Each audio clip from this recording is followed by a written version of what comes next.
কেন কেন তুমি আসো? আমি শুধু তোমার সাথেই থাকতে চাই। তুমি চলে যাও, চলে যাও, প্লিজ চলে যাও, চলে যাও। Book.com with Russell.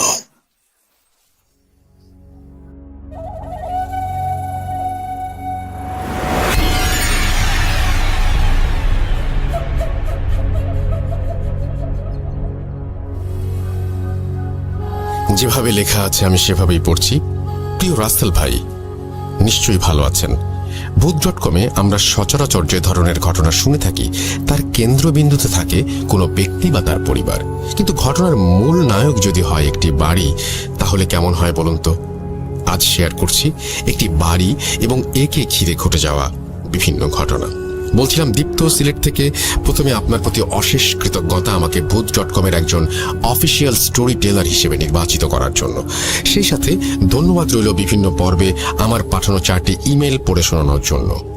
রাসেল ভাই, আপনি আমাকে জানিয়েছিলেন হ্যালোইন এপিসোডের জন্য একটি ঘটনা সংগ্রহ করে পাঠানোর জন্য, তাই লিখতে বসে গেলাম। ভালো লাগলে Book.com-এর শ্রোতাদের পড়ে শোনানোর অনুরোধ রইল। আমি হ্যালোইনে পারিনি, কিন্তু হ্যালোইনে আমাদের যে স্টোরি সেই সময়টা একেবারেই আমি পাইনি দীপ্তর এই ঘটনাটি শোনানোর মতন, কিন্তু এখন শোনাচ্ছি। আমি চলে যাচ্ছি ঘটনায়। জন্মের পর থেকে আজ পর্যন্ত আমি সিলেট শহরে একটি পাড়াতেই আছি। জীবনে পার হয়েছে 18টি বসন্ত। 18 বছরের এই ছোট্ট জীবন অনেক কিছুর পরিবর্তন হতে দেখলেও আমার পাড়ার এক প্রান্তে থাকা একটা দোতলা বাড়ির কোনো পরিবর্তন হতে দেখেনি। ছোটবেলা থেকেই এই বাড়িটির প্রত্যেকটি জানালা খোলা দেখে আসছি। এই সুন্দর ছিমছাম অথচ ভয়ঙ্কর বাড়িতে কেউ থাকে না, এবং কেন থাকে না এটা ভেবে ছোটবেলায় বেশ অবাক হতাম। এই বাড়িটিকেই আজকে ঘটনার প্রোটাগনিস্ট বা অ্যান্টাগনিস্ট বলতে পারেন। আজকের ঘটনাটি কোনো নির্দিষ্ট ব্যক্তির কাছ থেকে শোনা নয়, আমার পাড়ার বেশ কয়েকজন সিনিয়র সিটিজেনের মুখ থেকে শুনেছি এই বাড়ি সম্পর্কে। এই ঘটনা অনেকের মুখ থেকে শুনেছি। এভাবে বাড়িটিকে ঘিরে ঘটা বেশ কিছু ঘটনা জোগাড় করে তা সংকলিত করে পাঠালাম। নিজের মতো করেই লিখলাম। ঘটনার পুরোটাই ঘটেছে আমার জন্মের আগে। শব্দ চয়ন ও বানানে কোনো ভুল থাকলে মার্জনা করবেন। যাই হোক, গৌরচন্দ্রিকা দীর্ঘায়িত না করে ঘটনায় যাওয়া যাক।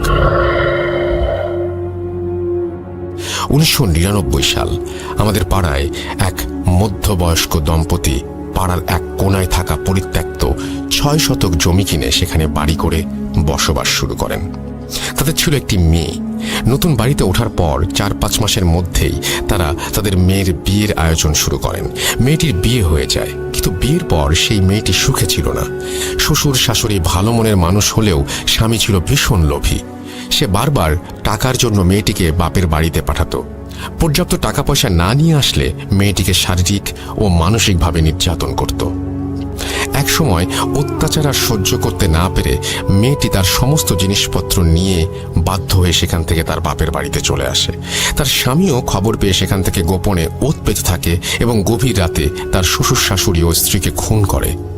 তারপর সে সমস্ত টাকা পয়সা ও সোনাদানা নিয়ে পালিয়ে যায়। কিছুদিন পর আশেপাশের বাড়ির লোকজন ওই বাড়ি থেকে খুব বাজে গন্ধ পাওয়ায় ওই বাড়ির ভেতরে প্রবেশ করে।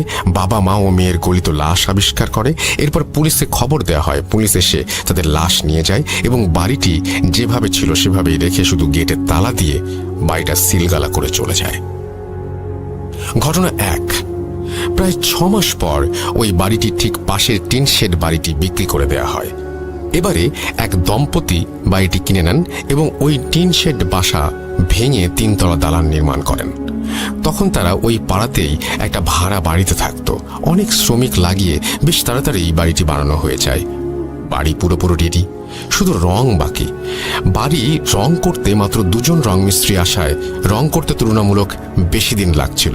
একদিন কাজ শেষ করতে করতে একটু রাত হওয়ায় ওই দম্পতি সেই রাতে তাদের জন্য ওই বাড়ির বারান্দায় ঘুমানোর ব্যবস্থা করে দেয়। মাঝরাতে ঘুমোতে যাবার আগে কোনো এক রং শ্রমিক সিগারেট খাবার ইচ্ছে হলো। সে সিগারেট ও ম্যাচ হাতে ছাদে উঠে যায়। ছাদে গিয়ে সে সিগারেট জ্বালিয়ে ম্যাচটা না নিভিয়েই ওই পুরনো ভবনে ছুড়ে দেয়। পরদিন সকালে ঘুম থেকে ওঠে সেই শ্রমিক এবং দেখে সে বারান্দায় একা। জন নেই। সে খুঁজতে শুরু করলো। খুঁজতে খুঁজতে সে ছাদে চলে যায়, গিয়ে আবিষ্কার করলো তার সাথে শ্রমিকটি প্রান্তে চৈতন্যহীন হয়ে পড়ে আছে। ঘটনা 2, পরবর্তীতে ওই নতুন বাড়িতে সেই দম্পতি বসবাস শুরু করে। তাদের 2 ছেলে। বড় ছেলে ঢাকা বিশ্ববিদ্যালয়ে পড়তো, আর ছোট ছেলে ছিল উচ্চ মাধ্যমিকের ছাত্র। ছোট ছেলেটি বিড়াল খুব ভালোবাসতো এবং বাড়িতে 3-4টি পোষা বেড়াল ছিল। একদিন ওই বেড়ালগুলো সন্ধ্যার সময় ছাদে উঠে ছাদের কোণায় থাকা টবে গিয়ে একটা ছোট গাছে চড়ে লাফঝাপ করছিল। বেশি নড়াচড়ার কারণে এক পর্যায়ে টব সহ ওই বাড়ির বিড়ালটি পিছলে ছাদ থেকে ফসকে পড়ে যায়। ওই সিলগালা করা বাড়ির আঙিনায় তারা গিয়ে পড়ে। সাথে সাথে ওই বিড়ালগুলো প্রচন্ড জোরে চিৎকার করে ওঠে। সে কেবল এক মুহূর্তের জন্য। এক মুহূর্ত পরে সব থেমে যায়। চিৎকার শুনে বাড়ির লোকজন বিড়ালগুলোকে খুঁজতে শুরু করে, কোথাও পায় না। পরের দিন সকালে দেখা গেল পরিত্যক্ত বাড়ির গেট থেকে ঠিক 1 হাত সামনে খুব যত্ন করে সারি করে গুছিয়ে 3টি বিড়ালের লাশ। প্রত্যেকটা বিড়ালকে ঘাড় মোটকে মারা হয়েছে। যেটা আরো আশ্চর্যের বিষয় সেটা হলো বিড়ালগুলোর শরীরে এক ফোঁটা রক্তও নেই। শুকনো ঠনঠনে জায়গায় বিড়ালের মৃত শরীরগুলো এমনভাবে সাজিয়ে রাখা হয়েছে যে দূর থেকে দেখলে মনে হয় 3টি বিড়াল খুব আরাম করে ঘুমোচ্ছে। অবাক করা ব্যাপার হলো বাড়িটি কিন্তু সিলগালা করাই রয়েছে। বিড়ালগুলো ওই বাড়িতে আটকে পড়ে ওদের কেন মেরে এখানে রেখেছে সেটা কেউ বুঝতে পারছিল না। ঘটনা 3, ঘটনা 1 বর্ণিত পরিত্যক্ত বাড়ির পাশে থাকা সেই 3তলা বিল্ডিং। এই বিল্ডিংয়ে একটি বাসায় নতুন ভাড়াটিয়া ওঠে। সেই পরিবারে ছিলেন স্বামী স্ত্রী, তাদের কলেজ পড়ুয়া ছেলে ও মেয়ে এবং 80 বছরের এক দাদু। এছাড়াও এক যুবক ভৃত্য ছিল, যার কাজ ছিল সর্বক্ষণ বৃদ্ধের খেয়াল ও যত্ন রাখা।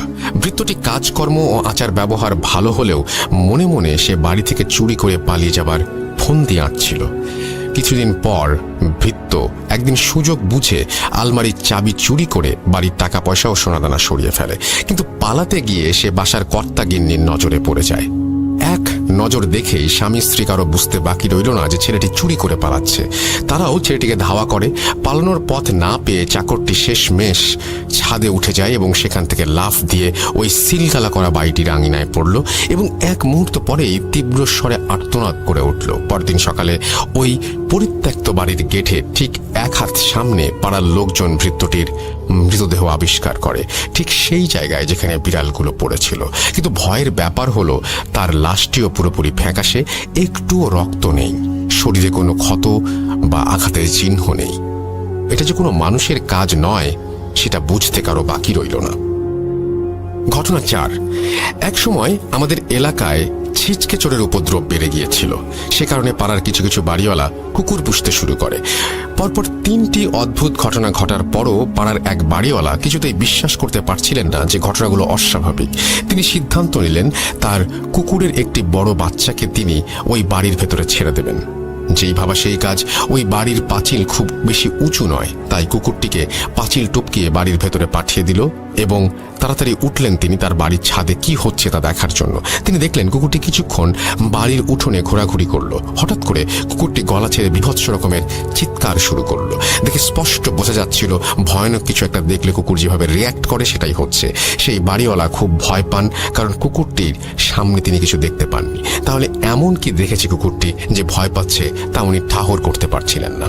কুকুরটি সর্বশক্তি দিয়ে দৌড়ে পাঁচিলের দিকে আসতে চাইল, কিন্তু পারল না। বাউন্ডারি ওয়াল পর্যন্ত পৌঁছানোর আগেই কুকুরটি মাটিতে শুয়ে পড়ে প্রচন্ড জোরে হাত পা ছোড়াছুড়ি করতে লাগলো। মুরগির গলা কেটে ফেললে যেভাবে ডানা ঝাপটা থাকে এবং মারা যায়, ঠিক সেভাবে কুকুরটিও চিৎকার করছিল আর ছটফট করতে করতে নিস্তেজ হয়ে গেল। পরদিন ভোরবেলা ওই বাড়িওয়ালা মর্নিং ওয়াক করতে বের হন। হাঁটতে হাঁটতে তিনি দেখেন, তিনি যখন ওই বাড়িটির সামনে দিয়ে হাঁটছিলেন তখন ওই বাসার নারিকেল গাছ থেকে ঝুপ করে কি যেন একটা তার গায়ের ওপরে পড়ল, যা দেখে তিনি দেখা মাত্রই চিৎকার করে উঠলেন তারস্বরে এবং সেন্সলেস হয়ে যান। তার গায়ের উপরে যা পড়েছিল সেটা হলো তার সেই কুকুরের ছিঁড়ে ফেলা মাথা। ঘটনা 5, আমাদের পাড়ার প্রায় অর্ধেক পরিবার মণিপুরী আর বাকি অর্ধেক বাঙালি।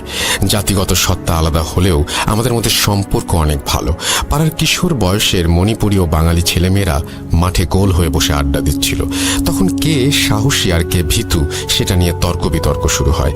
এক পর্যায়ে সাগর নামে এক মণিপুরী কিশোর দাবি করলো সে নাকি সব থেকে সাহসী। তখন সবাই তাকে প্রমাণ দিতে বলল। সাগর বলল সে নাকি ভুতুরে বাড়ির ভেতর ঢুকবে এবং সেখান থেকে বের হয়ে আসবে। সকলে তার এমন কথা শুনে আঁতকে উঠল। সবাই মিলে তাকে বারবার এই কাজ করতে নিষেধ করতে লাগলো। সবাই বলল যে অন্যভাবেও নিজের সাহসের প্রমাণ দেয়া যায়, কিন্তু সে জেদ করে রইল যে সে বাড়ির ভেতরে যাবেই। সবাই মিলে স্বীকার করে নিল সে সব থেকে সাহসী, কিন্তু সাগর গোঁ ধরে রইল ওই বাড়িতে সে যাবেই। কেউ কিছু বুঝে ওঠার আগেই সে উঠে দাঁড়িয়ে চিতাবাঘের মতো দৌড় দিল ওই বাড়িটির দিকে। এক মুহূর্ত লাগলো সবার বুঝতে ও কি করছে। বোঝা মাত্রই সকলে মিলে চিৎকার করতে করতে ওর পেছনে দৌড়ানো শুরু করলো। ততক্ষণে ও বাড়ির পাঁচিল পেরিয়ে ভেতরে চলে গেছে। সকলের সম্মিলিত কোলাহল শুনে পাড়ার বিভিন্ন বাড়িঘর থেকে মানুষজন বের হয়ে আসতে লাগলো।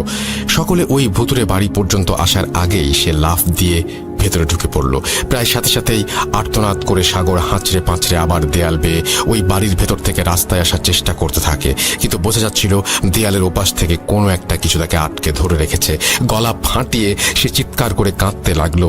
এমন অবস্থায় সাগরকে দেখার পরপরই পাড়ার কয়েকজন মিলে সাগরের হাত ধরে টানাটানি করতে শুরু করলো।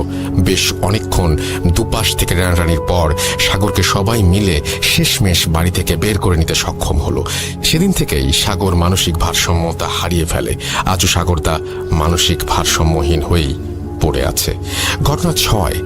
1 বছরের মধ্যে পরপর এভাবে বাড়িটিকে ঘিরে বিচ্ছিন্ন ঘটনা ঘটার ফলে পাড়ার সবাই নড়ে চড়ে বসেন এবং একটি সমাধানের আসার পরিকল্পনা করেন। রাঙামাটি থেকে একজন মহিলা অঘরী তান্ত্রিককে নিয়ে আসা হয়। তিনি এসে প্রথমে যা যা হয়েছে তার সবকিছু জেনে নিলেন। পরদিন পূর্ণিমা এবং সেই মাঝরাতে একটা মশাল জ্বালিয়ে বাড়ির চারিদিকে ঘুরতে থাকেন। অনেকবার ঘোরার পর তিনি সবাইকে ঘুমিয়ে পড়তে বলেন এবং পরদিন সকাল 8টায় পাড়ার বড় মাঠে সবাইকে ব্যাপারটি জানাবেন বলে জানান। পরদিন 8টা সকলে অধীর আগ্রহ নিয়ে অপেক্ষা করছে কি হয় সেই রহস্য জানার জন্য। তান্ত্রিক এলেন। তিনি বললেন, তোমাদের পাড়ার ওই বাড়িটি থেকে এই সমস্যা দূর করা সম্ভব নয়, কারণ ওই বাড়িতে অর্ধ শতাধিক শক্তিশালী জিন মিলেমিশে বাস করে। এরা কখনো কারো ক্ষতি করবে না, কিন্তু যদি কোনো মানুষ বা প্রাণী ওদের শান্তি নষ্ট করে তাহলে ওরা সেই মানুষের ক্ষতি করবে, এমনকি মেরেও ফেলতে পারে। যেমন একদিন রাতে তোমাদের কারো বাসার একজন চাকর এখানে মারা গেছে। সে ছাদ থেকে লাফ দিয়ে বাড়িতে ঢোকার পর দৌড়াতে দৌড়াতে এখানে একটি বাচ্চা জিনকে পা দিয়ে পিষে ফেলে। সাথে সাথে সেখানকার জিনেরা মিলে তাকে জমের দুয়ারে পাঠিয়ে দেয়। তেমনি বিড়ালগুলোও সেখানে জিনকে আছড়ে দিয়েছিল বা কারো স্পর্শ লেগেছিল, সেই জন্য বিড়ালদের সাথেও এই দুর্গতি হয়। একটি সাধারণ জিনকে কাবু করাই অনেক ঝুঁকিপূর্ণ ব্যাপার, আর এখানে তো 50টিরও বেশি শক্তিশালী জিন। যদি আমি এদের কোনো ব্যাপারে কোনো হস্তক্ষেপ করি, কয়েক পলকের মধ্যে আমাকে সহ এই পাড়ার সকলকে মেরে ফেলারও ক্ষমতা রাখে ওরা। কাজেই আমার মনে হয় সব থেকে ভালো হয় যদি তোমরা কখনো ওদের বিরক্ত না করো। কেউ আর কোনোদিন ভুলেও ওই বাড়ির সীমানার ভেতরে ঢুকবে না বা ওই বাড়িতে কোনো কিছু ফেলবে না। যেভাবে বাড়িটা আছে সেভাবেই থাকুক, তাহলেই সবার মঙ্গল। এই বলে সেই অঘরী তান্ত্রিক চলে যান। তারপর থেকে আজ পর্যন্ত সেই বাড়িটি ওইভাবেই পড়ে আছে। দীর্ঘ 21 বছরে এই বাড়িতে আর কখনো কারো পা পড়েনি। এই ছিল আমার হ্যালোইন স্পেশাল পর্ব উপলক্ষে ঘটনা। রাসেল ভাই, বাড়িটি আমাদের পাড়াতেই। আপনি যদি চান নিশ্চয়ই বাড়িটির ছবি তুলে আপনাকে পাঠাতে পারি, ভূত.com এর শ্রোতা বন্ধুদের দেখাতে পারি। আশা করি ঘটনাটি আপনার ভালো লেগেছে। ঘটনা সিলেক্টেড হলে জানানোর অনুরোধ রইল। সবার কাছে দোয়া ও আশিস চাচ্ছি, কারণ আর 1 মাস পর আমার HSC পরীক্ষা শুরু হবে। যদি বেঁচে থাকি তবে অবশ্যই পরীক্ষার পর আবার নতুন ঘটনা সংগ্রহ করে পাঠাবো, সেই আশ্বাস দিয়েই শেষ করছি। ভালো থাকুন রাসেল ভাই, ভালো থাকুন ভূত.com এর সকল শ্রোতারা, সবাই নিরাপদে থাকুন। ভূত.com দীর্ঘজীবী হোক। দীপ্ত সিলেট, তারপরে তিনি তার ফোন নাম্বার এবং ইমেল অ্যাড্রেস শেয়ার করেছেন। আমি বলবো যে এটা আসলে একটা হন্টেড বাড়িকে নিয়ে ঘটনা, এবং হন্টেড হাউসের ব্যাপারটা আমরা অনেকেই জানি। এবং সেই হন্টেড হাউসে 50টির অধিক যদি জিন থাকে তাহলে সেটা তো অবশ্যই ভয়ঙ্কর ব্যাপার। এবং সেই বাড়ি থেকে আমরা সেই বাড়িতে তো আর ঢুকতে পারবো না, সেই বাড়ির আশেপাশে থেকে হয়তো আমরা একটা ভূত.com এর শো চাইলে করতেও পারি, যদি আপনারা চান, যদি আপনারা রাজি থাকেন। এবং কে কে সেই বাড়ির সামনে যে ভূত.com এর শো যদি করি তাহলে যেতে রাজি আছেন সেটাও আমাকে জানাবেন। আমরা আশা করি এরকম কিছু একটা প্ল্যান করে ফেলতেও পারি। আর আপনারা যা আমাদেরকে লিখে পাঠাবেন ঘটনা অথবা অডিও ক্লিপ পাঠাবেন। আমাদের ইমেল অ্যাড্রেস হচ্ছে russell.bhuj.com@gmail.com। আমাদের ফেসবুক হচ্ছে www.facebook.com/russell.স্বাধীন। এবং আমি দীপ্তকে অনুরোধ করব আপনি ওই বাড়িটির ছবি পাঠিয়ে দিন। আমি বিশ্বাস করি সবাই অধীর আগ্রহে অপেক্ষা করছে সেই বাড়িটির ছবি দেখার জন্য। আমরা চলে যাব আমাদের পরবর্তী ঘটনায়।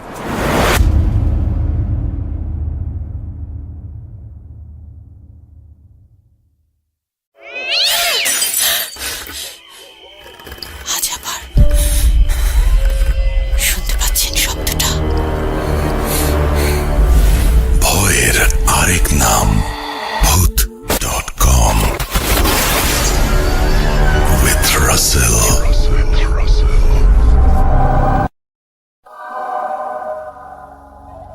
ঘটনাটি আমাদের পাঠিয়েছেন সাবিত ময়মনসিং থেকে এবং তিনি লিখেছেন, আসসালামু আলাইকুম রাসেল ভাই ও প্রিয় লিসেনার্স, আশা করি ভালো আছেন। আমি মোহাম্মদ সাবিত আলম ঘটনাটি ময়মনসিং থেকে লিখছি। আজ আমি আপনাদের সাথে আরও একটি ঘটনা নিয়ে আবারও ফিরে এসেছি। এই ঘটনাটি আমি কালেক্ট করেছি আমার এক পরিচিত বড় ভাইয়ের এক্স কলিগের কাছে। আমি আর কথা না বাড়িয়ে ঘটনার প্রেক্ষাপট ও সরাসরি ঘটনায় চলে যাচ্ছি।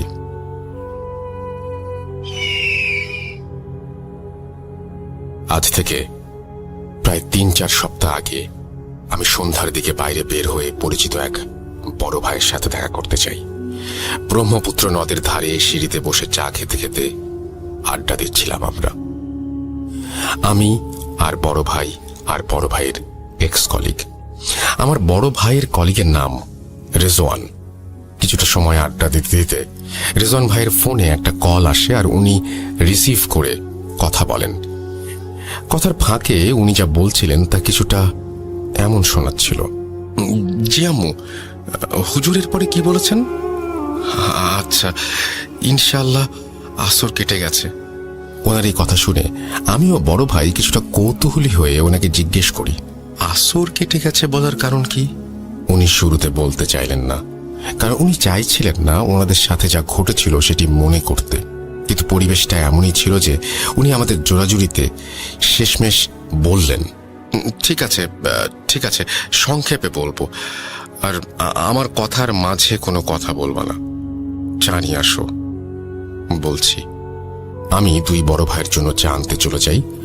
5-6 মিনিট পরে চা নিয়ে ফিরে এসে দুইজনের হাতে 2টি কাপ দিয়ে আমি সিঁড়ির ওপর বসে পড়লাম।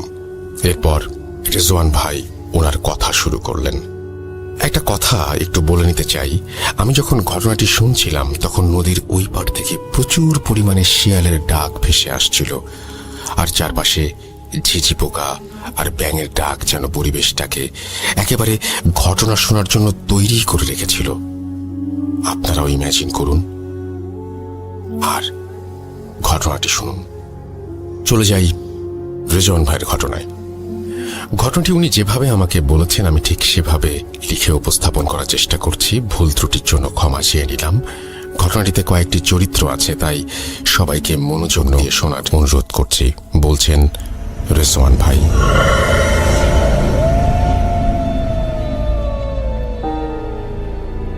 আমি তখন বরিশাল বিভাগের একটি কুরিয়ার সার্ভিসে কাজ করি। চাকরিটা ভালোই ছিল, কিন্তু একটা জিনিস খারাপ লাগতো যে রোজ একই ধরনের রুটিন। এভাবে আস্তে আস্তে আমিও আমার কলিগরা যেন হাঁপিয়ে উঠছিলাম। কিন্তু এই একঘেয়েমি কেটে যায় কোরবানি ঈদের ছুটিতে বাড়ি গিয়ে। এছাড়াও ঈদের 2 দিন পরে 6 জন মিলে একটি ট্যুরও দেই আমরা রিফ্রেশমেন্টের জন্য।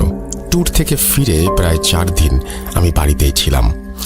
1 বছর 9 মাসের মতো হবে আমার বিয়ে হয়েছে, কিন্তু ওয়াইফের সাথে বেশি সময় স্পেন্ড করতে পারিনি দূরে চাকরি করার জন্য। যথারীতি ঈদের ছুটি শেষ হয়ে যায় আর আমিও আমার কলিগ সবাই আমাদের চাকরির স্থানে আবারও যোগদান করি। বলে রাখা ভালো যে আমি বরিশালে একটি মেসে থেকে চাকরি করতাম। মেসের একটি রুম আমি একাই নিয়েছিলাম আমার প্রাইভেসির জন্য। মেসের আর বাকিরা অবশ্য আমার কলিগের মাঝেই 2-3 জন ছিল। ওনারাও সিঙ্গেল রুম করেই থাকতেন, যেহেতু সবাই চাকরিজীবী। বাড়ি থেকে মেসে ফেরার পর কয়েকদিন কেটে যায়। এরপর একদিন মেসে আমার বাজারের ডেট পড়ে। আমার রুটিন মতো আমি বাজারের দিকে রওনা হলাম। বাজারে গিয়ে মাছ কিনতে গিয়ে এক বৃদ্ধ চাচার কাছে আমি দেখলাম মোটামুটি বড় সাইজের ইলিশ মাছ দেখে মনে মনে ভাবলাম, এহে, কতদিন খাই না, দেখি যদি একটা নিতে পারি।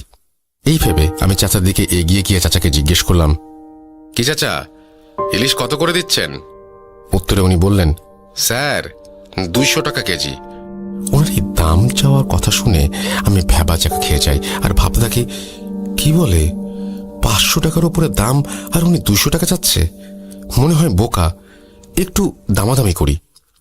এই বলে আমি চাচাকে বললাম, কি বলেন চাচা, 100 টাকা করে দিয়েন, দিলে কয়েক কেজি নিব, চলবে? উনি আমার দিকে হাসি ভরা মুখে তাকিয়ে বললেন, যান স্যার, আপনি দিনের প্রথম খদ্দের, যান 90 টাকা কইরা রাখবো। আমি মনে মনে নিজেকে অনেক বড় ভাবতে থাকি আর এদিক ওদিক তাকিয়ে ওনাকে 5 কেজি মাছ মাপতে বলি, এই ভেবে যে ফ্রিজে রেখে অনেক দিন খাওয়া যাবে আর দামটা একেবারেই সস্তা। অনেক বড় দাও মেরেছি আজকে। চাচা মাছ মাপছিলেন, এমন সময় আমার ফোনে আমার মেসমেটের কল আসলো। আমি ফোন ধরতেই সে আমাকে জিজ্ঞেস করলো আমি মেইন দরজার চাবি নিয়ে এসেছি কিনা। আমি বললাম, হ্যাঁ আমি চাবি নিয়ে এসেছি। সে তখন আমাকে জানালো যে ভুলে চাবি নিয়ে বের হইনি, তাই আমি যেন সন্ধেবেলা তার সাথেই বাড়ি ফিরি।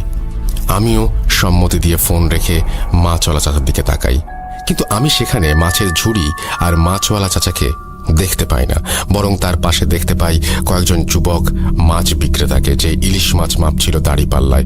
আমি ওনাকে দেখে ভাবলাম যে চাচা হয়তো বাথরুমে বা অন্য কোথাও গেছে, তাই এই যুবক মাছ বিক্রেতাকে মনে হয় মাছ মাপতে দিয়ে গেছেন। আমার ভাবনা শেষ হতেই মাছ বিক্রেতা আমার ব্যাগে মাছ ঢেলে টাকা চাইলেন। আমি 5 কেজি 90 টাকা করে ধরে 450 টাকা দিলাম, কিন্তু এই 450 টাকা দেখে সে আমাকে বলল, 8 টাকা কই স্যার? আমি বিরক্ত হয়ে বললাম, কি বলছেন, চাচা তো 90 টাকা কেজি করে বলছিলেন, সেই অনুযায়ী 450 টাকাই হয়। আমার কথা শুনে মাছ বিক্রেতা আমাকে বদ্ধ উন্মাদ ভেবে বলতে লাগলো, স্যার কি স্বপ্ন দেখতেছিলেন? 500 টাকা কইরা তো 2500 টাকা হয়, আর আপনি আমারে 450 টাকা দিতেছেন, এইটা তো 1 কেজিরও দাম না। আমি ওনাকে এবার ধমক দিয়ে বলি, আরে থামেন তো, চাচা কোথায়? যার সাথে দাম দর করেছিলাম ওনাকে ডাকেন। মাছ বিক্রেতা তখন অন্য মাছ বিক্রেতাদের দিকে তাকাচ্ছিলেন আর আমাকে এসে হঠাৎ বলল, স্যার এখানে কোনো বুড়া চাচা নাই, আমরাই রোজ এখানে মাছ বেচি। আপনি এইখানে আয়সা আমার ঝুড়ির পাশে দাঁড়ায়া নিজে নিজেই কি সব বলতেছিলেন, আর হঠাৎ কইরাই 5 কেজি মাছ মাপতে বলে ফোন হাতে সামনে আগায় গেছিলেন। ওনার কথা শুনে আমি নিজের কান আর চোখে বিলিভ করতে পারছিলাম না, কিন্তু অগত্যা আমাকে 2500 টাকা দিয়েই 5 কেজি ইলিশ আনতে হলো। সেদিন আমি আর অফিস করিনি, সারাদিন এই মাছের ঘটনাটা ভাবছিলাম আর প্রচণ্ড মাথা ব্যথায় ভুগছিলাম। সন্ধ্যার পরে সবাই ফিরে এসে দেখে আমি 5 কেজি ইলিশ নিয়ে ফিরে এসেছি, আর এটা দেখে ওরা আমাকে বকাবকি করে কিছুটা। আমি মন খারাপ করে একটু জলদি সেদিন শুয়ে পড়ি আর ঘুমিয়ে পড়ি। মাঝরাতে হঠাৎ আমার দরজায় কেউ নক করলো।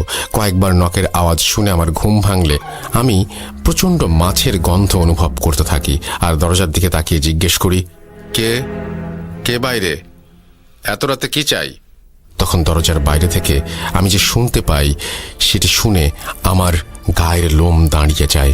আমি শুনতে পাই সেই বৃদ্ধ চাচার কণ্ঠে কেউ আমাকে বলছে, স্যার, ও স্যার, মাছ নিবেন না?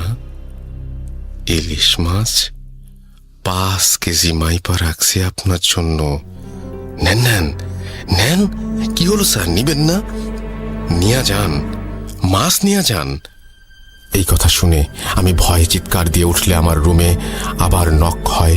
আমি আমার কলিগদের গলার আওয়াজ শুনি। দরজা খুলতে যেতে যেতে আমি ভাবি যে আমি হয়তো ভুল শুনছিলাম বা যা ভাবছিলাম সেটা ভুল ভাবছিলাম। এরপর দরজা খুলতেই ওনারা ভেতরে এসে আমাকে বলে, কি ব্যাপার রেজন ভাই, চিল্লাচ্ছেন কেন? আর আপনার রুমে এত বাজে মাছের গন্ধ কেন? ওনাদের এই কথা শুনে আমি আকাশ থেকে পড়ি। আরে, ওনারাও মাছের গন্ধ পাচ্ছেন? তাহলে সমস্যাটা কি হলো? আমি তো তাহলে ভুল শুনছি না মনে হয়। কি হচ্ছে এসব? এরপর আমার মেসমেটরা আমাকে পানি খাইয়ে শান্ত করেন আর আমার কথা শুনে বলেন যে সব আমার মনের ভুল। আর এরপর তারা আমার ঘর থেকে নিজ নিজ ঘরে চলে যান। আমিও বিষয়টাকে মনের ভুল ভেবে আবার ঘুমানোর চেষ্টা করি। যখন হালকা তন্দ্রাচ্ছন্ন হয়ে পড়ি তখনই আমার রুমের চারপাশ থেকে ফিস ফিস প্রতিধ্বনি শুনতে পাই, মাছ মাছ, ইলিশ মাছ নেবেন না, নেবেন না স্যার, আপনাকে নিতেই হবে, দাম করেছেন, এখন না নিলে খারাপ হবে। মাছ নেবেন না স্যার?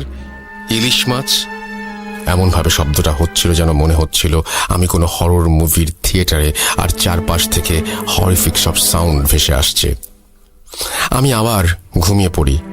রুমের লাইট জ্বালিয়ে ঘড়ির দিকে তাকিয়ে দেখি 3:15 বাজে। ঘুম থেকে উঠে ঘড়ি দেখার সাথে সাথেই আমি আবার বিছানায় পড়ে যাই। আমার চারপাশ ব্ল্যাক আউট হয়ে যায়, আর আমি দেখতে পাই যে আমার রুমে আমি বিছানায় বসে, আর আমার বারান্দার দরজার সামনে সেই মাছ বিক্রেতা দাঁড়িয়ে। সে আমাকে খুব কঠিন গলায় বলছে, স্যার, মাছ তো আপনাকে নিতেই হবে। যদি নেন আপনি বেঁচে যাবেন, আর না নিলে কেউ বাঁচবে না। আমি তাকে বললাম যে আমি মাছ নেব না। তখন সে আমাকে বলল, নিবি না? ঠিক আছে, এবার দেখ কি হয়, দেখে নিস তুই। এই কথা বলে সেই মাছ বিক্রেতা মনে হলো হাওয়ায় মিলিয়ে গেল। আর আমারও মাথায় কিছু ছিল না, আমি মনে হয় ঘুমিয়ে গিয়েছিলাম। আমি যখন ঘুম থেকে উঠি তখন দেখি আমার পাশে একজন মেসমেট বসে আছে, আর আমি চোখ খুলতেই সে আমাকে দেখে আলহামদুলিল্লাহ বলল। আমার বিছানার সামনের দেয়ালের অ্যানালগ ঘড়ি থাকায় আমি দেখলাম 5:50 বাজে, অর্থাৎ ভোর। কিন্তু আমার মেসমেট আমাকে যা বলল তাতে আমি নিজেকে আর ধরে রাখতে পারছিলাম না। আসলে সময়টা ছিল সন্ধ্যা 5:50, অর্থাৎ আমার জীবন থেকে 14টি ঘন্টা গায়েব হয়ে গেছে। আমার মেসমেটদের বক্তব্য ছিল যে আমি দুপুর অবধি রুমের দরজা না খোলায় তারা বাড়িওয়ালার কাছ থেকে ডুপ্লিকেট চাবি এনে দরজা খুলে দেখে আমি মেঝেতে পড়ে আছি, আর আমার হাতে মাছের আঁশ লেগে আছে। এরপর থেকে তারা আমাকে বিছানায় উঠিয়ে আমার হাত পরিষ্কার করে রান্নাঘরে খাবার রান্না করতে গেলে দেখে ফ্রিজ থেকে ইলিশ মাছ বের হয়ে মেঝেতে পড়ে আছে, আর একটা মাছের গায়ে কোনো আঁশ ছিল না। এই দেখে তারা কিছুটা অবাক হয়, আর আমার হাতে মাছের আঁশ দেখে রান্নাঘরে আঁশবিহীন মাছ, এসব তারা মিলানোর চেষ্টা করে, কিন্তু মিলাতে পারেনি। এর মাঝে আমি কিছুটা মানসিকভাবে স্ট্রেসড হয়ে যেতে শুরু করি, কারণ হঠাৎ এই জিনিসগুলো আমার কাছে খুব আনইউজুয়াল লাগছিল। আর আগেও কখনো আমার সাথে এমন কিছু হয়নি। ভয়ও পাচ্ছিলাম, মানসিক আঘাতও পাচ্ছিলাম একই সাথে। এরপর সন্ধেবেলা আমার মোবাইল একটা ফোন আসে। ফোনটি ছিল আমার আম্মুর। ফোন ধরতেই আম্মু বলেন যে আমি খুব জলদি যেন বাড়ি ফিরে আসি। আমি কারণ জিজ্ঞেস করলে আমার আম্মু আমাকে কিছুই বলে না, ফোন কেটে দেয়। আমি বাড়ি যাবার জন্য বাসের টিকিট কাটতে যাই, কিন্তু সেদিন টিকিট না পেয়ে পরের দিন রাতে বাসের টিকিট কেটে নেই। অফিসের বসকে অনেক কষ্টে ছুটি দেওয়ার কথা রাজি করিয়ে বাড়ি ফিরে এলাম। বাড়ি ফিরে এসে যে সকল দৃশ্য দেখি তা কল্পনার বাইরে।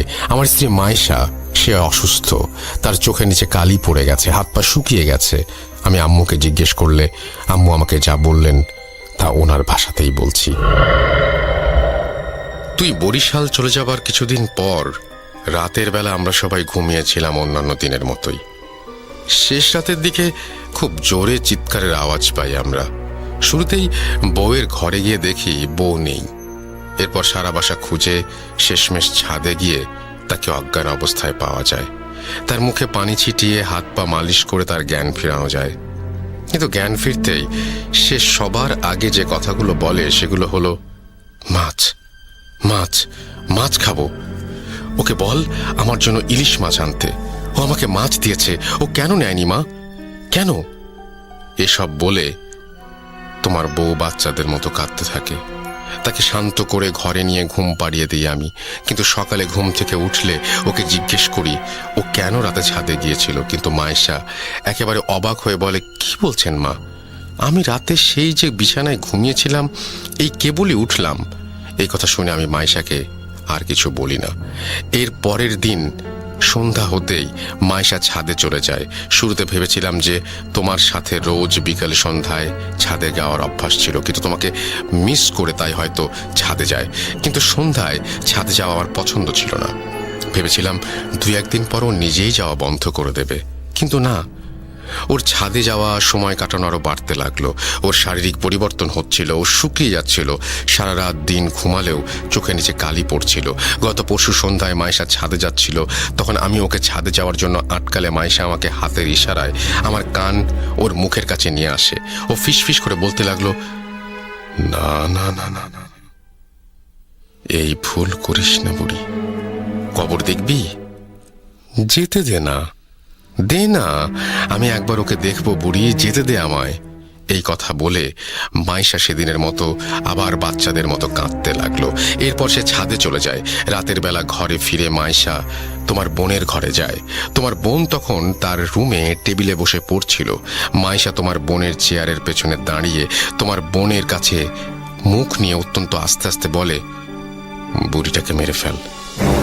ও আমাকে ছাদে যেতে দিতে চায় না। বুড়িটার কবর খুঁড়ে রেখেছি, যা মেরে ফেল। এই কথা শুনে তোমার বোন মাইশার দিকে তাকিয়ে চিৎকার দেয়, আর তার রুমে গিয়ে দেখি মাইশা তোমার বোনের গলা টিপে দাঁড়িয়ে আছে আর চিৎকার করে বলছে, কেন কথা শুনিস না তোরা কেউ? বুড়িটাও শোনে না, তুইও না। 1 2 2টা কবর হয়ে গেছে, দেখবি দেখবি। এসব বলতে বলতে মাইশা নিজেই অজ্ঞান হয়ে যায়। এরপর আমরা তাকে বিছানায় শুইয়ে দিই আর তোমার বোনকে জিজ্ঞেস করি কেন মাইশা তার গলা টিপে ধরেছিল। তোমার বোন তখন আমাদের জানায় যে মাইশা তাকে যে বলেছিল, মাইশার দিকে যখন তাকিয়েছিল তখন মাইশার চেহারায় নাকি অদ্ভুত শয়তানি ছাপ ছিল, তাই সে ভয়ে চিৎকার দিয়েছিল। একটু পরে মাইশার জ্ঞান ফিরলে সে উঠে বসে, তোমার বাবাকে আর তোমার বোনকে একসাথে কাছে ডাকে আর আমাদের কানের কাছে মুখ নিয়ে এসে ফিসফিস করে বলতে থাকে, মাছ এসেছে, মাছ, আমার নদীতে মাছ এসেছে, আমি মাছ শিকার করব, মাছকে ডাক বুড়ি ডাক। এসব বলা শেষ হলে সে চিৎকার দিয়ে ওঠে, জ্ঞান হারায় আর তোমাকে ফোন করি। ডাক্তার এসে বলেছে সে খুব স্ট্রেসড আর মানসিক তাড়নায় আছে মেয়েটা, কিন্তু স্ট্রেসের কারণ কি সেটা মাইশা ডাক্তারকে বলে না। সে ডাক্তারের সাথে কোনো কথাই বলেনি।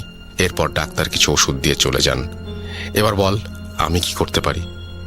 আমার মায়ের মুখে সব শুনে আমি আমার আম্মুকে জিজ্ঞেস করি যে মাইশার পরিবারকে এসব জানানো হয়েছে কিনা। আম্মু বলেন যে আমার সাথে কথা বলে মাইশার পরিবারকে জানানোর অপেক্ষায় ছিলেন ওনারা। আমি আম্মুকে বলি এখনই জানানোর কোনো দরকার নাই। আম্মু আমাকে কারণ জিজ্ঞাসা করলে আমি ওনাকে কিছু না বলে রুমে চলে আসি। কি বলতাম আম্মুকে? আমার জন্য সব হচ্ছে, আমার ভুলের জন্য আমার স্ত্রী এই অবস্থা। আপনারা ভাবছেন আমার কি দায় এখানে? শুনুন তবে ঘটনার শুরুটা একটু মনে করুন। কোরবানি ঈদের পর দেয়া আমাদের ট্যুর, আমার কলিগ মেহেদি ভাইয়ের গ্রামের বাড়ি এলাকার কাছাকাছি ট্যুরে আমরা গিয়েছিলাম। সেই ট্যুরে গিয়ে মেহেদি ভাই আমাদের একদিন রাতের বেলা একটি স্পিরিট কলিং প্রসেসের কথা বললেন আর এও বললেন যে আমরা চাইলে ট্রাই করতে পারি। আমি সব বিলিভ করি না এবং বিলিভ না করার কারণে বলেছিলাম যে আর এসব ফালতু, স্পিরিট বলে আবার কিছু হয় নাকি, দেখেন আপনারা ট্রাই করে। সবাই রাজি হলে মেহেদি ভাই একটি পুরনো বই বের করে মেঝেতে একটি তারকা এঁকে তার চারপাশে 4 জনকে বসিয়ে দেন। একে অপরের হাত ধরেছিল তারা। আমরা 6 জন ছিলাম। আমার এক কলিগ খুব ভয় পাওয়ায় সে এক্সপেরিমেন্টে অংশ নেয়নি। এরপর মেহেদি ভাই মাটিতে বাটির শুকনো পাতা আর কি সব দিয়ে আগুন জেলে ধোঁয়া তৈরি করে স্পিরিট কল করলেন। 10 মিনিট, 15 মিনিট, 1 ঘন্টা পার হলেও কিছু হয় না। আর জিনিসটাকে ফেক ভেবে আমি আমার 2 হাত ছেড়ে উঠে পড়তেই মেহেদি ভাই আমাকে ধমক দিয়ে বলেন, রেজওয়ান তুমি নিয়ম ভাঙবে না, নিয়ম ভাঙলে ক্ষতি হবে, বসে যা, আয়। ওনার এই কথা শুনে আমি তাচ্ছিল্যের হাসি দিয়ে রুম থেকে বেরিয়ে যাই এবং বারান্দায় বসে সিগারেট খেতে লাগলাম। এরপর আমাদের মাঝে কথাবার্তা তেমন হয়নি আর আমরাও এই বিষয়টা ভুলেই গিয়েছিলাম। কিন্তু এবার আমার মাথায় আসলো এই ট্যুরের কিছুদিন আগে আমার সাথে মাছ নিয়ে এই ঘটনার কথা আর আমার ওয়াইফের সাথে সেই মাছ নিয়ে ঘটনা। তাহলে অবশ্যই সেই এক্সপেরিমেন্টের কারণে কোনো খারাপ কিছু আমার পিছু নিয়েছে যা আমার ওয়াইফের ক্ষতি করতে চাচ্ছে। আমি আমার মা বাবাকে এসব কি করে বলতাম আপনারাই বলুন। এর পরের দিন আমি এলাকার মসজিদের ইমাম সাহেবের কাছে গিয়ে সব ঘটনা খুলে বলি। উনি আমাকে বকাঝকা করেন আর বলেন যে এসব হারাম কাজ করে বিপদ ডেকে আনলে উনি সাহায্য করবেন না। এরপর উনি আমাকে আরেকজন হুজুরের একটি ঠিকানা দিয়ে সেখানে যেতে বলেন। আমি সেদিনই সেই হুজুরের কাছে যাই আর দেখা করে সব জানাই। উনি সন্ধ্যায় আমাকে নিয়ে আসন করবেন বলে জানান। মাগরিবের আজান হলো। আমি আর হুজুর একসাথে নামাজ পড়ে ওনার ঘরে গিয়ে আসনে বসলাম। হুজুর আমার 2 হাত ধরে দোয়া পড়ছিলেন আর ফু দিচ্ছিলেন। এক পর্যায়ে হঠাৎ আমার হাত ছেড়ে দিয়ে উনি বললেন, রেজওয়ান ভাই আপনি যা ভাবছেন সেটা একেবারে 100% ভুল। সেদিন ওই এক্সপেরিমেন্টে কোনো জিন হাজির হয়নি আর আপনার সাথে যা হয়েছে তা কিছুই ওই এক্সপেরিমেন্টের ফল না। হুজুরের মুখে সব শুনে আমি ওনাকে জিজ্ঞেস করি, তাহলে আসল সমস্যা কি? আমার কথা শুনে হুজুর বলেন, আমার বাসায় না গেলে উনি বুঝতে পারবেন না। আর আমার বাসায় যাবার আগে কিছু প্রস্তুতি আছে ওনার, যা ওনার করতে 3-4 দিন সময় চাই। এরপর ওনাকে সময় দিয়ে ওনার ফোন নাম্বার নিয়ে বাড়ি ফিরে আসি আর আম্মু আব্বুকে বলি মাইশার ফ্যামিলির সাথে যোগাযোগ করতে। আমার আম্মু আব্বু মাইশার পরিবারের সাথে যোগাযোগ করতে সেখান থেকে উঠে আসে আরও এক চাঞ্চল্যকর তথ্য। কি সেই তথ্য? শুনুন মাইশার মায়ের ভাষায়। আপনাদের কাছে ক্ষমা চাচ্ছি, আমি আর মাইশার বাবা। আমাদের মেয়ের বয়স যখন 10 বছর ছিল তখন তার একটি মানসিক রোগ দেখা দেয়। সে নিজে নিজে কথা বলতো, লেখাপড়া করতো না, আমাদের সবাইকে মারবে বলে চড়াও হয়ে যেত। অনেক হুজুর কবিরাজ তদবির করেছি আমার মেয়ের, কিন্তু সে ভালো হচ্ছিল না। অবশেষে একজন মনোরোগ বিশেষজ্ঞকে দেখানো হলে সে বলে এই রোগটা খুবই রেয়ার কেস, লাখ মানুষের মাঝে একজনের হয়। নিজেকে ভুলে গিয়ে অন্যের মতো আচরণ করা, ভায়োলেন্স, আর এরপর সব ভুলে যাওয়া। এই রোগের চিকিৎসা মেডিটেশন আর নিয়মের মাঝে চললে ঠিক হয়ে যাবে বলে ডাক্তার আমাদের বলেন। 3-4 মাস আমার মেয়ের চিকিৎসা হয়, আস্তে আস্তে সে ভালো হয়। ডাক্তার আমাদের বললেন আমার মেয়ে খুব একা ফিল করে সবার মাঝে থেকেও, ওকে এই একাকিত্বের ফিলিংসটা আর যেন ছুঁতে না পারে।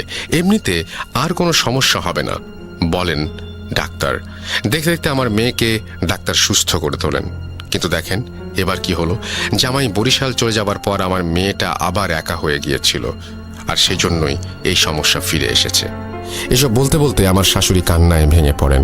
ওনাকে আর কোনো কিছু না বলে, কোনো সান্ত্বনাও না দিয়ে রাগে আমি আমার আম্মুর হাত থেকে ফোন নিয়ে লাইন কেটে দেই।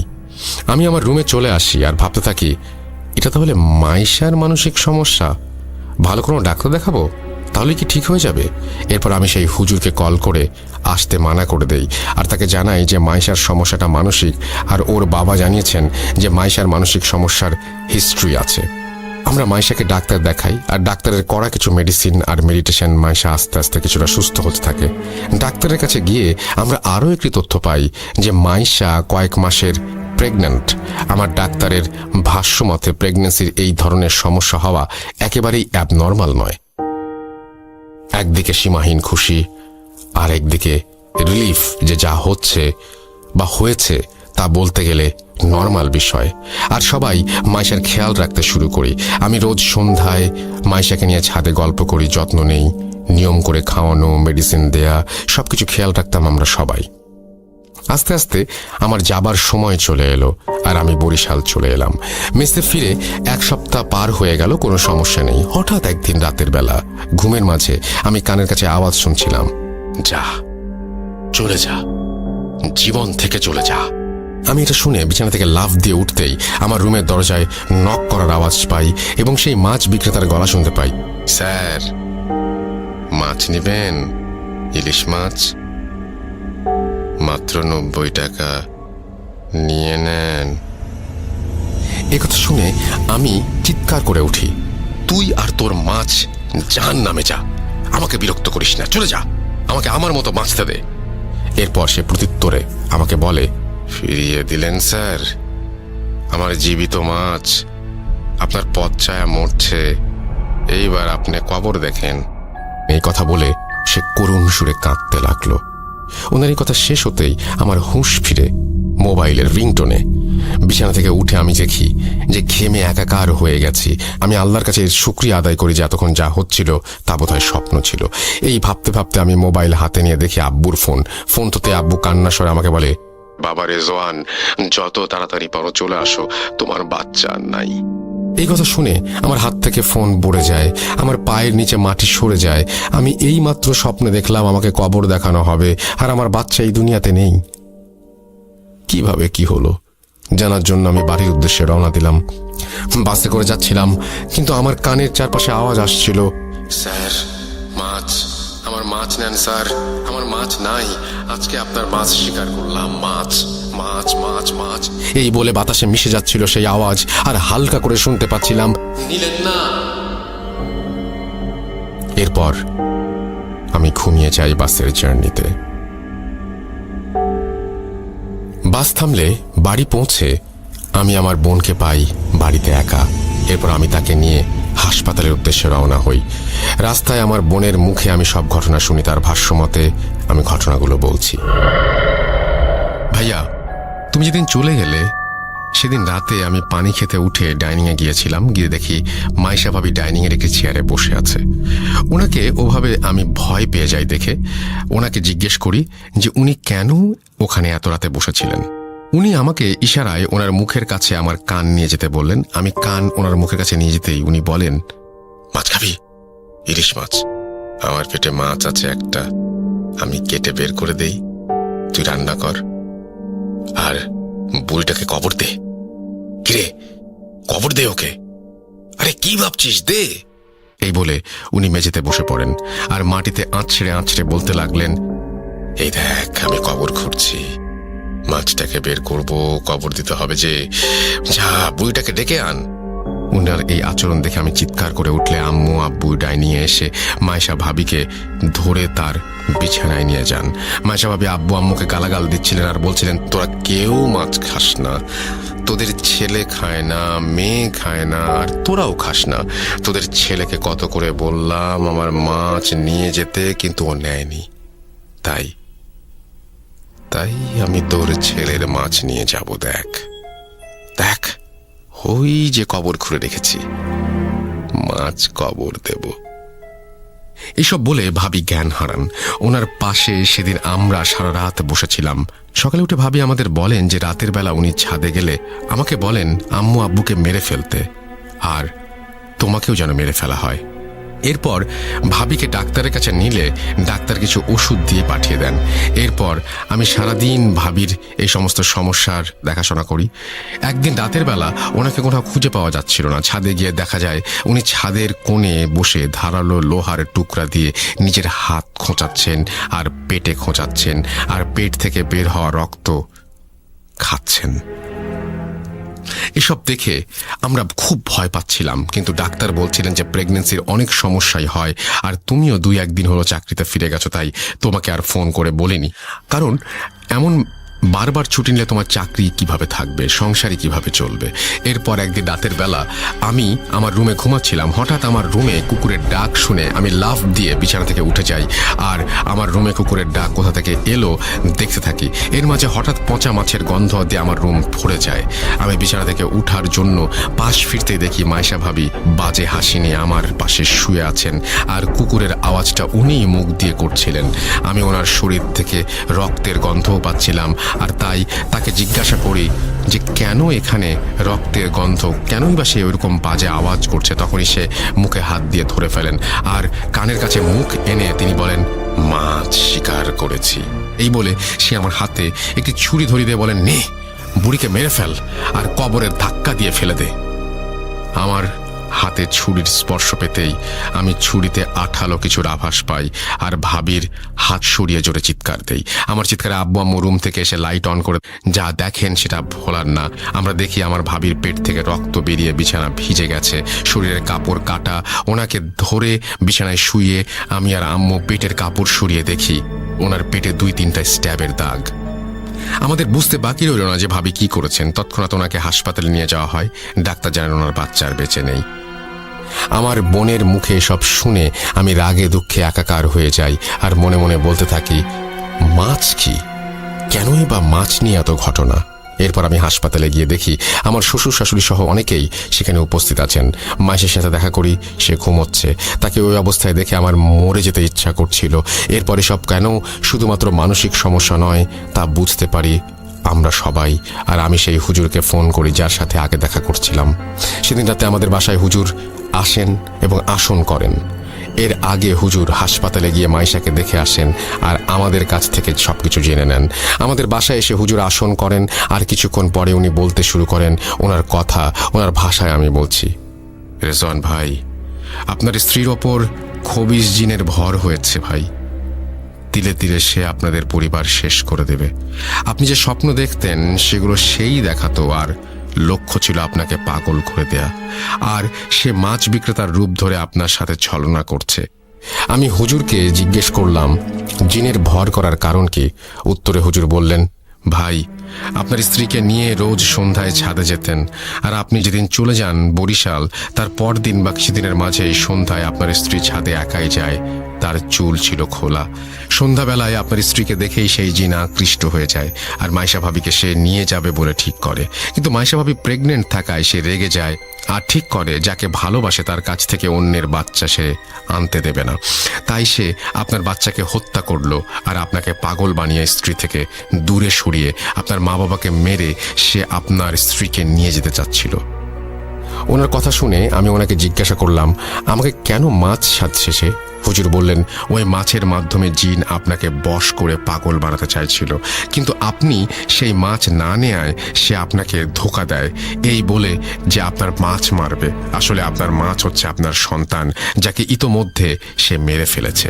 এরপর এই সমস্যার পরিত্রাণ চাইলে হুজুর আমাদের বলেন যে এর একমাত্র সমাধান হচ্ছে রুকাইয়া।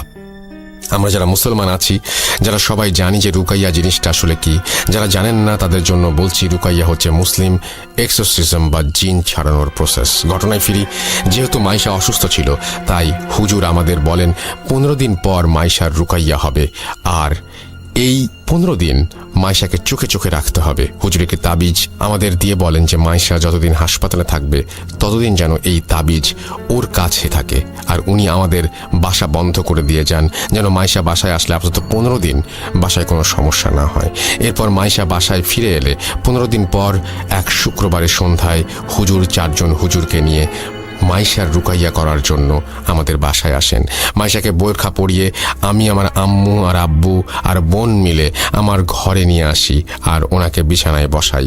হুজুর একটা ইসলামিক বই বের করলেন আর লাইট অফ করে কয়েকটা মোমবাতি জ্বালিয়ে আমাদের বললেন, যাই হয়ে যাক ভাবিকে ছাড়বেন না। মায়া করবে, কান্নাকাটি করবে, ভয় দেখাবে, আঘাত করবে, কিন্তু আপনারা দুর্বল হবেন না। এরপর হুজুর বাকি 4 জন হুজুরকে বললেন মোমবাতি নিয়ে রুমের 4 কোনায় গিয়ে দাঁড়াতে। এরপর সবাই সবার হাতে থাকা বই খুলে দোয়া আর সূরা পড়তে শুরু করলেন। আমি আর আমার আব্বু সহ আমার বোন মাইশাকে ধরে রেখেছিলাম। দোয়া পড়ার সাথে সাথেই মাইশার শরীর ভিজে যাচ্ছিল ঘামে, আর মাইশা মুখ দিয়ে এমন শব্দ করছিল যেন সে নিঃশ্বাস নিতে পারছে না। দেখে মনে হচ্ছিল মাইশার খুব কষ্ট হচ্ছে। এরপর মাইশা ঘাড় ঘুরিয়ে আমার কানের কাছে বলতে লাগলো, স্যার মাছ কিন্তু নিয়ে ফেলেছি, এবার বড় মাছ নিব। হুজুর কি করবে? ও তো নিজেই নিজের রক্ষা করতে পারবে না, ওই দেখ হুজুর কবরে। এই বলে সে আমার চেহারা বরাবর একটি ফু দিল।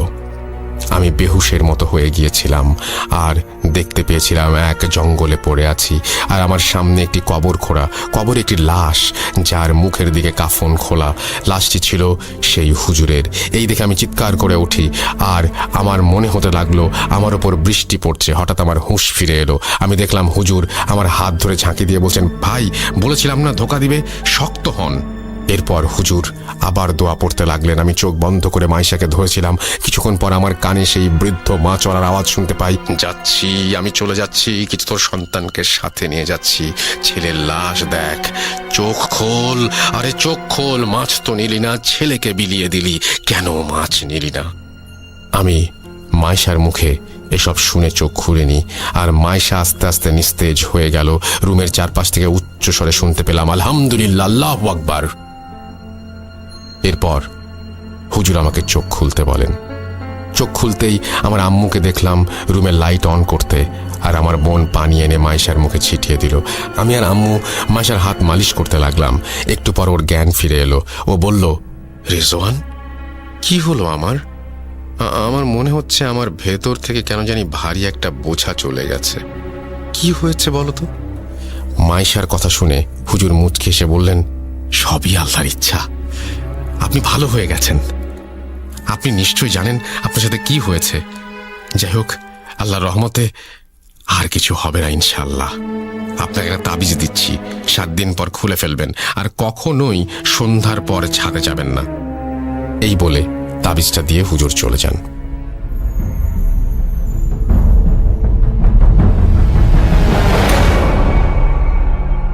রেজওয়ান ভাই এইটুকু বলে দীর্ঘশ্বাস ফেলেন। ঘটনাটি ঘটেছে কয়েক বছর আগে। আমি আজও ভুলতে পারিনি কিছুই। বাজারে গিয়ে এখনো মাছ কেনার সাহস হয় না আমার।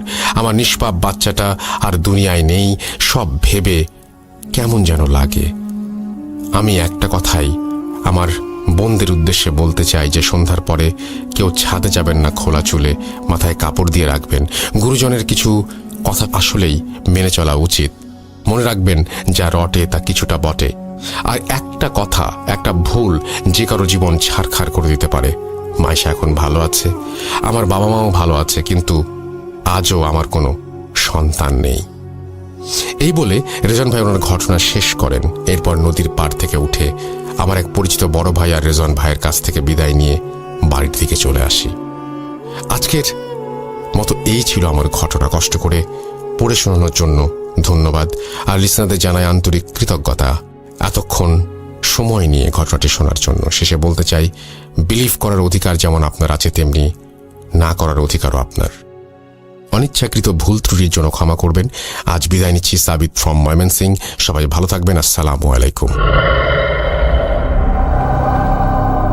তো এই ছিল ঘটনা, এবং এই ঘটনাটি নিশ্চয়ই আপনাদের ভালো লেগেছে। যদি ভালো লাগে অবশ্যই আমাদের জানাবেন। আর আপনারাও এরকম ঘটনা বেশি বেশি করে পাঠান, অডিও ক্লিপ আকারে বা লিখে। আমাদের অ্যাড্রেসটি হচ্ছে russell.bhoot.com@gmail.com। আপনার নাম, ঠিকানা এবং ফোন নাম্বার সহ আপনার জীবনে ঘটনা বা আপনার জানা সেরা ঘটনা লিখে পাঠিয়ে দিন আমাদের কাছে। ঘটনা শুরুতে অবশ্যই উল্লেখ করুন ঘটনাটি আপনি স্টুডিওতে এসে শেয়ার করতে চান, নাকি আপনি চান আপনার ঘটনা আমরা পড়ে শোনাই। যারা দেশের বাইরে রয়েছেন তারা সরাসরি অডিও ক্লিপ পাঠাতে পারেন বা লিখেও পাঠাতে পারেন ঘটনা। আমরা চলে যাব আমাদের পরবর্তী ঘটনায়।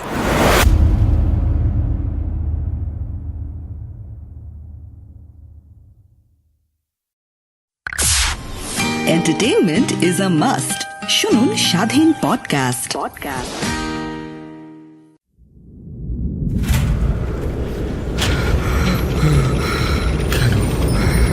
কেন তুমি আসো? আমি শুধু তোমার সাথেই থাকতে চাই। কিভাবে সম্ভব? মৃতদের এই পৃথিবীতে থাকতে নেই। তুমি তুমি চলে যাও, চলে যাও, প্লিজ চলে যাও। সবটাই কি ইলুশন, নাকি অন্য জগতের কেউ কখনো হাজির হয়ে যায় চোখের পলকে? Bhoot.com with Russell। আমার ভালো না লাগলেও আস্তে আস্তে তার সাথে ফোনে কথা বলতে বলতে এক পর্যায়ে তাকে ভালো লাগতে শুরু করে। ফ্যামিলির সবাই রাজি ছিল এবং সে যথেষ্ট হ্যান্ডসাম ছিল। লেখাপড়া বাদ দিয়ে যতটুকু সময় পেতাম রাত তার সাথে কথা বলতাম। আমার একটু সমস্যা হতো, কারণ আমার মামা ছিল প্রচণ্ড রাগী। সবাই মামাকে ভয় পেত, আমিও মামাকে অনেক ভয় পেতাম। তাই আমি রাতে কথা বলতে চাইতাম না, কিন্তু আমার ফিয়ন্সে রাতেই বেশি কথা বলতে চাইতো আমার সাথে।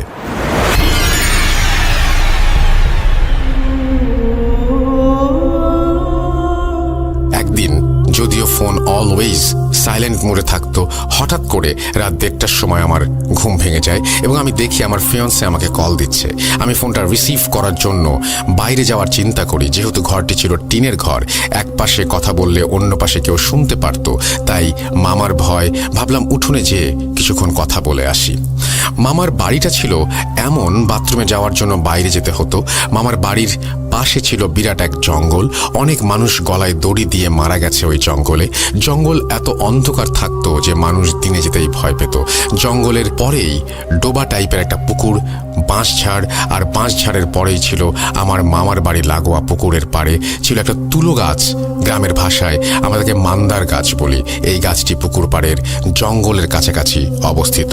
যাই হোক, আমি আমার ফিয়ন্সের ফোন পেয়ে আস্তে আস্তে দরজা খুললাম যাতে মামা টের না পায়। তারপরে উঠোনে যেয়ে তাকে ফোন ব্যাক করলাম। এক রিংয়েই ফোন ধরলো সে। কথা বলতে বলতে এক পর্যায়ে আমার মনে হলো যে আমার মামা আমার কথা শুনে ফেলবে আর আমার একটু দূরে যাওয়া উচিত। এই চিন্তা করতে করতে আর কথা বলতে বলতে বাড়ির সীমানায়, অর্থাৎ শেষ সীমানায় যেয়ে দাঁড়ালাম। তারপরও শান্তি পাচ্ছিলাম না মনে, ভয় লাগছিল এই বুঝি মামা শুনে ফেলবে। এই ভেবে হাঁটা শুরু করলাম এবং যে একটা বাঁশের সাথে হেলান দিয়ে কথা বলতে শুরু করলাম। কিন্তু একটু পর মনে হলো পুকুর পাড়টা সবচেয়ে নিরিবিলি, ওইখান থেকে কথা বললে কেউ শুনতে পাবে না। সেই জন্য আমি পুকুর পাড়ে মান্দার গাছটার দিকে হাঁটা শুরু করলাম। এভাবে মান্দার গাছের নিচে দাঁড়িয়ে 20 মিনিটের মতো কথা বললাম। হঠাৎ করে দেখলাম প্রচণ্ড ঝড় উঠেছে, বাঁশের আগাগুলো বাতাসে ভেঙে যাচ্ছে।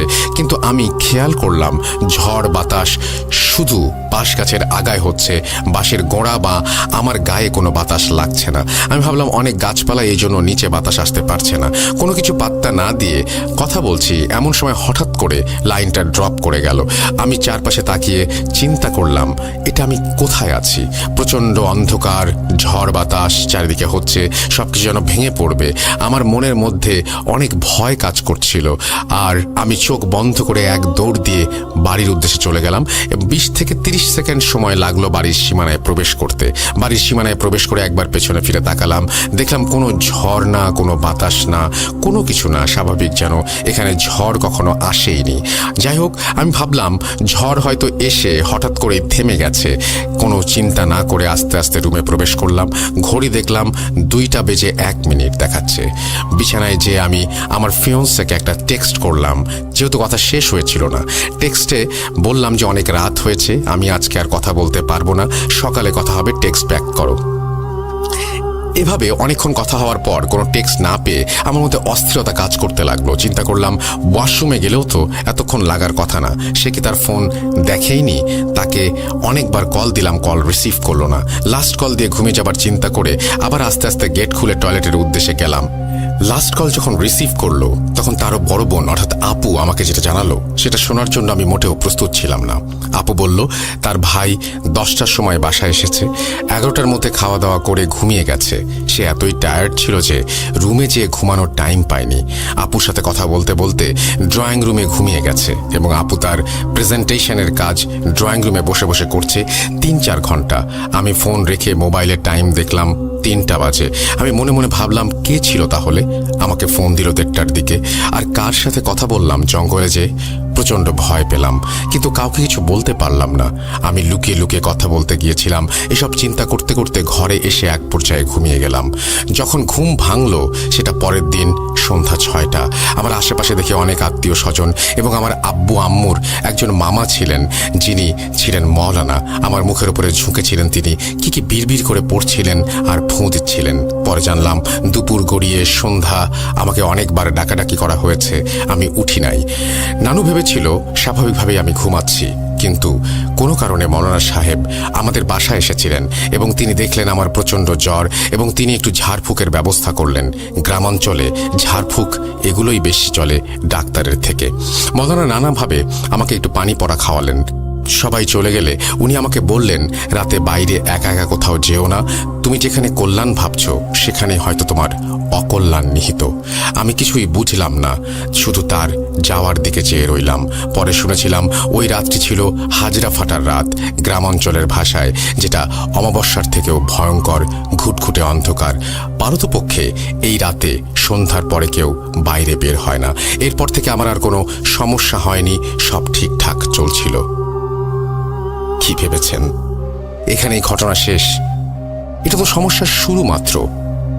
1 মাস পরে আমার চাচা চাচি পুরো ফ্যামিলি সহ গ্রামে বেড়াতে আসে এবং সব চাচারা ফ্যামিলি সহ গেট টুগেদার করার জন্য চলে আসে। আমিও বাড়িতে যাই কিছুদিন থাকার জন্য। হঠাৎ করে আমি তার ফ্যামিলিতে একটু পরিবর্তন লক্ষ্য করলাম। যেমন চাচা আর আগের মতো অন্য চাচাদের সহ্য করতে পারছে না, দাদুর সাথে খারাপ ব্যবহার করছে। এরই সাথে অন্য একটি জিনিস লক্ষ্য করলাম, আমার ফিয়ন্সের বোন অর্থাৎ ওই চাচার একমাত্র মেয়ের সাথে কিছু আজগুবি ঘটনা ঘটছে। একদিন সে অন্যান্য কিছু কাজিনদের সাথে কথা বলছিল, একটি রুমে ঢুকেছিল এবং যখন বের হয়েছিল রুম থেকে দেখলাম তার গায়ের জামায় অনেক ছেঁড়া ছেঁড়া, কেউ অ্যাসিড দিয়ে পুড়িয়ে দিলে যেমন জামা ছিঁড়ে ছিঁড়ে যায়, পুড়ে পুড়ে যায় সেরকম, এবং ছেঁড়াগুলোর চারিদিকে হলুদ দাগ হয়ে আছে। সে নিজেও জানে না তার জামার এই অবস্থা। একজন দেখলো এমন কেন জামাটা, অথচ ওই মুহূর্তে আমি ওই রুমের সামনেই বসেছিলাম। আমি দেখেছিলাম জামাটি ঠিকই ছিল ঢোকার সময়। এরপর ওই আপুর আম্মা আমার চাচি আসলো এবং তিনি বলল, এটা ধরার দরকার নেই, রেখে দে, এটা পলিথিনের ব্যাগে রেখে দে, এটাকে নিয়ে দেখবো কেন এমন হলো। আমি কিছুই বুঝলাম না উনি কাকে দেখাবার কথা বলল, কিন্তু আমি আপুর এই অবস্থা দেখে খুবই দুঃখ পেয়েছিলাম এবং আমার ফিয়ন্সের বড় বোন ছিলেন তিনি। এরকম আরও অনেক ঘটনা ঘটেছিল সেদিন, যেগুলো আমি নিজের চোখেই দেখেছিলাম। যাই হোক, বেসিক্যালি সবাই এসেছিল দাদুর অসুস্থতার কারণে, কিন্তু ওই চাচার আচার আচরণে দাদু আরও বেশি অসুস্থ হয়ে পড়েন এবং এক পর্যায়ে দাদু মারা যান। এরপর আমার বড় চাচা এবং অন্যান্য চাচাদের প্রেশার দিতে থাকে জমি জমাগুলো ওনাদের কাছে বিক্রি করে দেবার জন্য, কিন্তু আমার বাবাকে বলে, মেয়েকে আমার ছেলের সাথে বিয়ে দিয়ে দিব, এগুলো এমনি লিখে দে, এগুলো তোর সব মেয়েরই থাকবে। তার কথা শুনে আমার বাবা খুব অবাক হন। এই ভাই ছিল সবচেয়ে উদার মনের ফ্যামিলির মধ্যে। আমার বাবা রাজি হয়নি, কারণ আমার একটি ছোট ভাই ছিল এবং তিনি বলেছিলেন আমার মেয়ের কিছু দরকার হলে আমার কাছ থেকে নেবে, তার তো অংশ আছে এখানে। এটা শোনার পর থেকে চাচা চাচি আমাদের বিয়ের ব্যাপারটা আর মানতে পারছিলেন না। অনেক ঝামেলার এক পর্যায়ে আমাদের বিয়েটা ভেঙে যায়। এভাবে চলতে চলতে এক পর্যায়ে আমার উপর অত্যাচারের মাত্রা বেড়ে গেল। চাচার কথা ছিল তিনি বড় ছেলে, তাই হিসাব অনুযায়ী অন্য কেউ জন্ম না নিলে সব সম্পত্তি তারই পাওয়ার কথা। সে গ্রামের কিছু গুন্ডা লোকদের নিয়ে আমাদের কিছু জায়গা দখল করলো এবং আমাদের জায়গায় বিল্ডিং বানাতে গেল। তখন বাবা আইনের আশ্রয় নেওয়ার কথা ভাবে। ঠিক তখনই বাবা ব্রেন স্ট্রোক করে বসলো। 1 সপ্তাহ বাবা সার্ভাইভ করেছিল, তারপর বাবা মারা যান।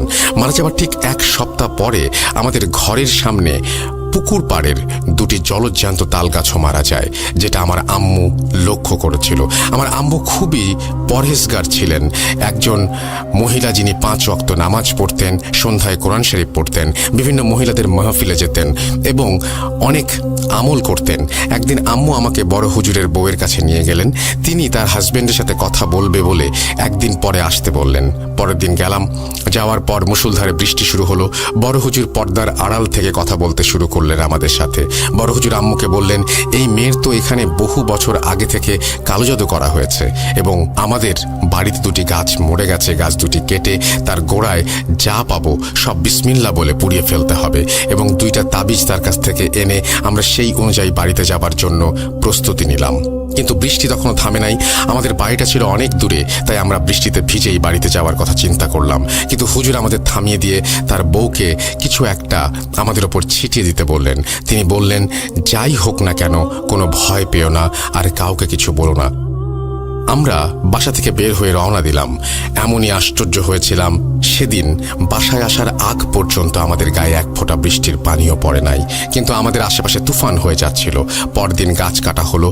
একটি গাছের নিচ থেকে পাওয়া গেল ছোট মাটির হাড়ির মধ্যে বিভৎস চেহারার একটি ব্লার টাইপের ছবি এবং শুকনো রক্তের ছাগলের মাথার সাথে লাগানো একটি তাবিজ, এবং অন্যটি নিচে পাওয়া গেল একটা নখ, একটা ছোট চুল, একটা তাবিজ আর আব্বুর কাপড়ের কিছু অংশ যেটা অর্ধেক পোড়ানো হয়েছিল। হুজুরের কথা মতো সব কাজ শেষ করে পরের দিন তাবিজ হুজুরের কাছে নিয়ে গেলাম। হুজুর আমাদেরকে বলল আমাকে জোড়া কবরের মাঝখানে তাবিজ করা হয়েছে এবং আমার উপরে 7 জন জিন চালন করা হয়েছে। হুজুর বলেছিল সবাইকে সারাতে পারলেও রাধ নামের একটি জিনকে আমার থেকে কিছুতেই আলাদা করতে পারেননি। হুজুর বলেছিলেন একবার নদী পার হলে ব্ল্যাক ম্যাজিকের আসর কমে যায়। যেহেতু লেখাপড়ার জন্য আমার ঢাকায় আসতে হতো, সেজন্য আমাকে পদ্মা পার হতে হতো প্রায়। তাই ঢাকা থেকে গোপালগঞ্জ আর গোপালগঞ্জ থেকে ঢাকায় আসলে আমি মিষ্টি খাওয়া দেখতাম স্বপ্নে প্রায়। ঢাকার এক হুজুর তো বারবার তাবিজ কাটতে কাটতে আমার ওপরেই বিরক্ত হয়ে যায়। হুজুর আমাকে বলেছিল আমার বড় চাচি কখনো আমাকে কিছু দিলে আমি যেন না খাই এবং তার সাথে আমাদের কোনো ব্যাপার শেয়ার না করতে। আমাদের পুরো ফ্যামিলি এবং চাচার সাথে অনেক খারাপ কিছু করেছে সে। চাচি ছিলেন একজন বিহারি আর এই কারণে আমার চাচারা তাকে পছন্দ করত না। জানি না চাচা কেন তাকে বিয়ে করেছিল। আজ আমার 29 বছর বয়স, আজও আমার বিয়ে হয় নাই। সব ঠিক থাকলে লাস্টে বিয়েটা আর হয় না। শুনেছি আমার ওই চাচার মেয়ের 2টা কিডনি নষ্ট হয়ে গেছে। আমার ফিয়ন্সের 4-5 বার বিয়ে হয়ে গেছে আর তাদের বড় ছেলে এবং ছেলের বউয়ের সাথে এমন কিছু করার সময় ধরা খেয়েছিল চাচি, তারা এখন আর মায়ের হাতে কিছু খায় না। ইভেন মায়ের চেহারা পর্যন্ত দেখে না, পাশাপাশি অন্য ফ্ল্যাটে থেকেও। এত কিছুর পরও আমার কিছু প্রবলেম এখনো রয়ে গেছে। এখনো উল্টাপাল্টা স্বপ্ন দেখি যেটাতে আয়াতুল কুরসি পড়তে ভুলে যাই। এখনো আমার সামনে আমার কোনো কাছের মানুষের সাকসেস আমার কানে একবার আসলেই ওইটা নষ্ট হয়ে যায়, ইত্যাদি নানা কিছু। আমি জানি না মানুষ এগুলো করে কি মজা পায়। নিজেদের জেদ আর হিংসার কারণে এরকম সংসার ছিন্ন ভিন্ন হয়ে যায়। আল্লাহর কাছে দোয়া করি আল্লাহ যেন তাদের হেদায়েত করেন। এটাই ছিল আমার ঘটনা রাসেল ভাই। ভালো লাগলে প্রিয় মানুষগুলোকে পড়ে শোনাবেন যেন সবাই সতর্ক থাকে, সতর্ক হতে পারে। আসসালামু আলাইকুম, ভালো থাকবেন। থ্যাংক ইউ সো মাচ মিম, যদি এটি আপনার ছদ্মনাম। আপনি ভালো থাকবেন এবং আপনি সুস্থ হয়ে উঠুন পুরোপুরি, সেই দোয়া করি আল্লাহ তালার কাছে। এবং সবাইকে বলছি আপনারাও আপনাদের ঘটনা পাঠান। আমাদের ইমেল অ্যাড্রেস হচ্ছে russell.bhuth.com@gmail.com। আপনাদের ঘটনার অপেক্ষায় থাকলাম। আমরা চলে যাচ্ছি আমাদের পরবর্তী ঘটনায়।